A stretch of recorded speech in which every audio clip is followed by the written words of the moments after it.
Hi guys, today is Thursday, April 16th. Can you believe it's more than halfway through April? And also that we had snow yesterday. I could not believe when I woke up that there was white stuff on the ground. OMG, I'm glad it's gone.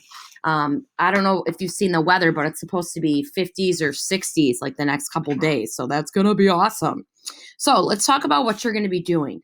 This assignment is posted today, but is not due until next Tuesday at 9 p.m. Okay. So that means this assignment's a little longer. That's why we broke it up into 3 parts. So if you notice, it's assigned today. You're going to work on some of it today. You're going to work on some of it Friday. And then remember, Monday, we don't technically have lessons. Tuesday then is your last day. So it's broken up into 3 days. And there's going to be a part for each day. So hopefully you're listening to the correct one. And this is going to be talking about day 1. But basically what you're going to do is you're going to go into the Google Slides. Okay. So I'm going to click in that and show you that right now. Come on, Google Slides. Okay. And basically what you're going to do is you're going to go through each slide and take a look at it and read it and explore what's on there. Okay. So as you can see, I'm scrolling through, and basically you're going to go until you see a stop sign or this weird stretcher dude. Okay. So it's going to say, look, end of day 1. That means you can stop for the day. If you want to be super ambitious and you want to keep going, okay, here's day 2 coming at you, and you can do that on there until you see end of day 2, okay? But you're going to see a natural break. I recommend just doing 1 chunk every day. Okay, so what you're going to do is you're going to take a look at this and you're going to read through it and explore the slides. As you're reading through and exploring the slides, you're going to be going back to your Google Doc. So let me go back to Google Classroom, and I'm going to be clicking on Organelle chart. So click that open and have that open on a tab. And basically what you're going to be doing is you're going to be filling in the part for each day on the chart.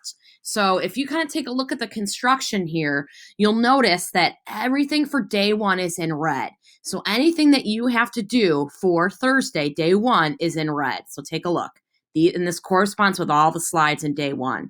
Okay. Then day 2 is in blue. So you notice all the words that you have to do are in blue. And then day 3, the final day, is in green. So it's going to go red, blue, and then green. So you can break it up that way if you would like. Okay. Also at the end, there are 1 or 2 questions to answer at the end of each day. So day 1, for example, you need to go up here, do this part, do the cell membrane, nucleus, cytoplasm, mitochondria, and then try to answer question 1 that's in red. Okay. So that would be your goal for the first day. I'm not really going to give you credit for this until we've gone through all 3 days, but I'll be checking in to make sure that you're doing okay. And of course, if you have any questions, I'll be there to help you. So this is basically the end of what you have to do for each day. Okay. You can't see it down here, but each day will be organized with a little video. Each day I'll tell you what the goal is for that day, but then I'm also going to go through the slides. So if you are interested in hearing my beautiful voice while you're reading them, you can also see the slides. Okay. So if you don't want to hear my voice, I would stop the video now. If you'd like to continue on a journey with me of day 1, then I would keep going, and don't stop this video. Okay, so we're going to go back and do day 1's work. So let's look at the cell organelles. Okay, so this one I'm not going to play fully for you, but this video is pretty amazing. It's pretty goofy, but it has all the basics of the cell. And one thing I really like about it is that, yes, it's kind of annoying, but you get the song in your head. And sometimes when I hear the song in my head, and I get annoyed by it, I know that that equals good learning. So I would just recommend that you go through sometime when you're done with this video and just watch this amazing video. But all you have to do is click on it, make it bigger in YouTube. One of the great challenges in this work is knowing advertisements. enough about a subject to think you're right. Okay. Oh yeah, listen to that beat. Today's the day we're gonna learn about the cell. If I teach it okay, you'll know it very well. So okay, that's enough. So anyway, I would definitely watch that, because once you listen to it once, it'll be kind of annoying, kind of fun, kind of catchy, but it will definitely help you remember some stuff about the cells. Okay, so let's go back to our slide presentation. So today, we're going to be talking about how cells are made of organelles. And you guys have been learning about cells. You've been learning that there's different kinds of cells, right? Here are the things that we have learned so far. We've learned that all living things have cells. So whether it has one cell or multiple cells, it's got to have a cell. I just did that part. Whoops. So like some living things have one cell, but others have many, right? And then we also know that cells can look different depending on their type. And you learned yesterday about the difference between prokaryotic, which are really simple cells. There's hardly anything in them. And eukaryotic, that's how you say it. Eukaryotic. Say that with me. Eukaryotic. But eukaryotic cells are what we have, so plants and animals. And of course, plants and animals look pretty different. So even though we have cells and have a lot of the same stuff inside these cells, a plant cell and an animal cell look different and sometimes have different stuff in them. So we're going to talk about these organelles, the things that are inside. So I'm going to go back. Cells are made of organelles. We're going to learn about the little organs, the little things inside the cells that help it work and stay alive. Okay. So again, kind of another view is that we have two different kinds of cells that we're going to be talking about today. There's animal cells. So animals like us, we're animals. Okay. This is what our cell looks like. Notice the shape, kind of circular, right? Then also plant cells have kind of more of a box or a square shape, okay? And if you think about it, it kind of makes sense because plants don't move around as much. They're more rigid, right? So their cell structure kind of supports what they actually look like, right? Humans move, so we need something that's a little more squishy and circular, right? So that's important to notice. Anytime you see a picture, you want to think about, okay, is it a circle? Because if it's a circle, it's an animal cell. If it's kind of a square or a box, it's a plant cell, okay?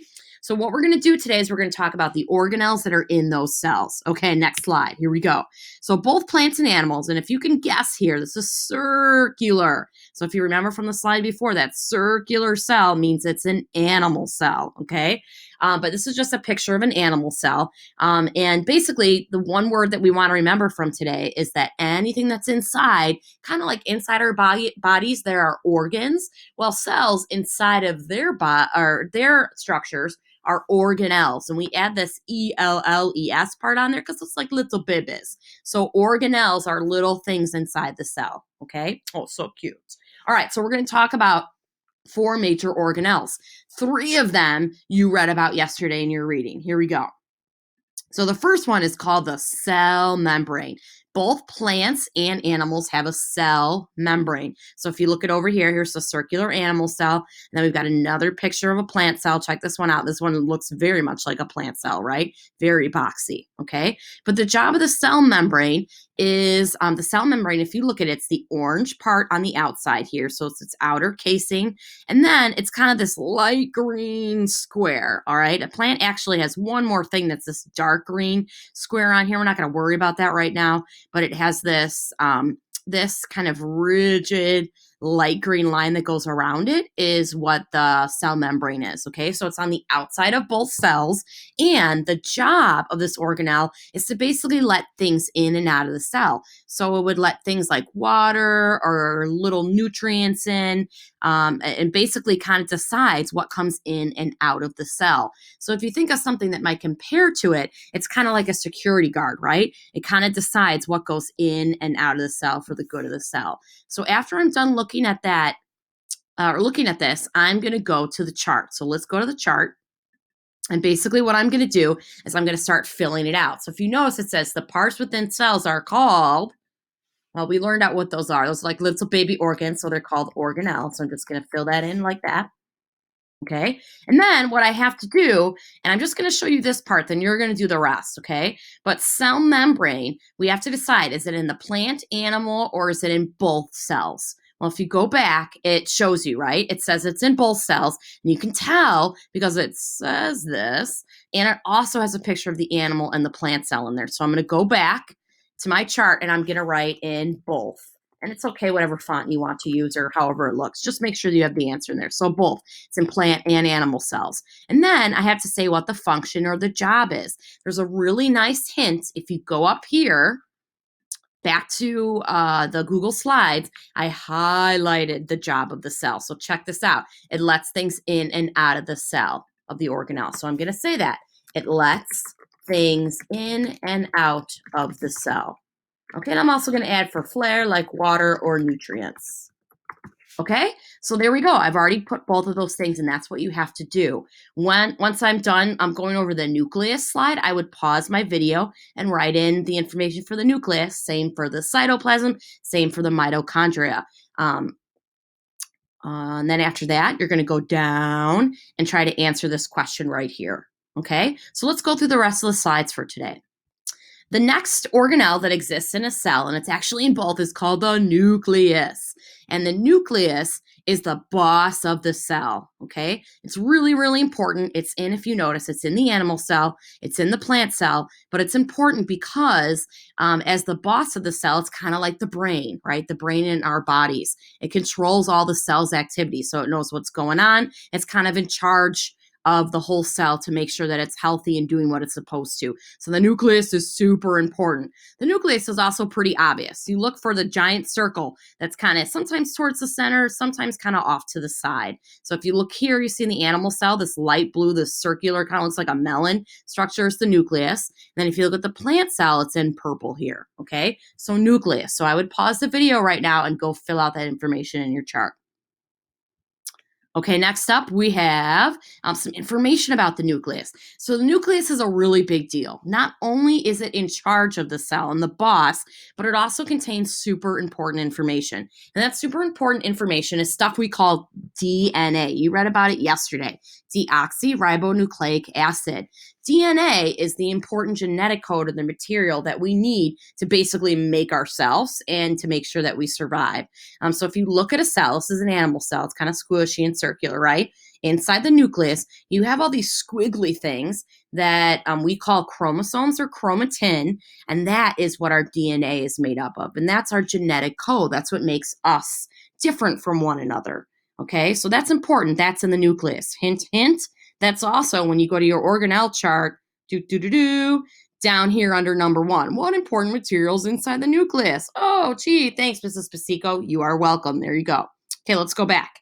And so to get a different view of this, a lot of times the chromatin or chromosomes or DNA is pictures as squiggly stuff. So you see, if you look closely here, you can kind of see the squiggly spaghetti pasta looking sun rays that are inside. That's the chromatin or the DNA. That's really, really important. And that's in every cell. That's why if you were a criminal, they could find, I know, kind of not a good topic, but if you were a criminal, they could find your DNA in anything, right? They could take a piece of hair, they could take a piece of skin, they could take your blood, they could find your DNA inside of it because those are all cells. They all have DNA inside of them. Okay? All right, 2 more. Here we go. The next one is called the cytoplasm. Say that with me, cytoplasm. And cytoplasm is basically the gel or the goo that's inside the cell.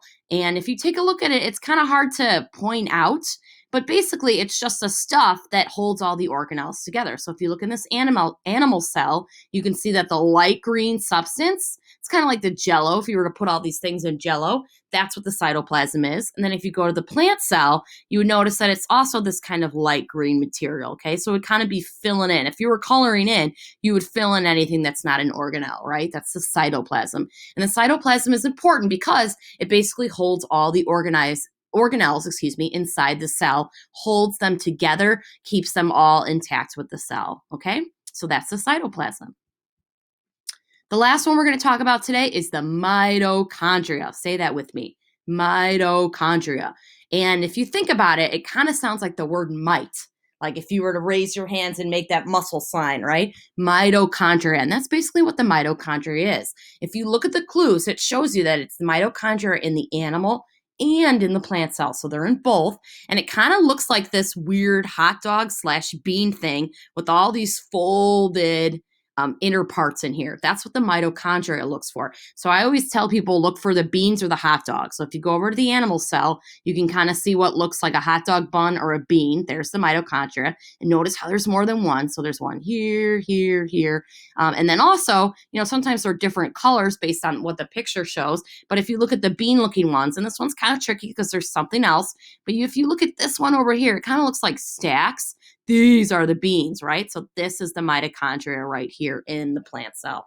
Okay, and the mitochondria is exactly what it sounds like. It gives might to the cell. Okay, it's mighty. So basically what it does is it takes the food and nutrients that we eat and takes them and breaks them down into energy that we can use. And that's basically what food is, right? So if I had a plate of nachos for lunch, even though it's not the best, healthiest lunch, my body's going to break it down, make it into energy. That's what the mitochondria does. It helps give us energy for our cells to be able to function. Okay, so that's it for today, you guys. End of day 1. Nice job. And again, hopefully you filled out the chart, all the red parts, as well as question number 1. Okay, good luck. Have a great day.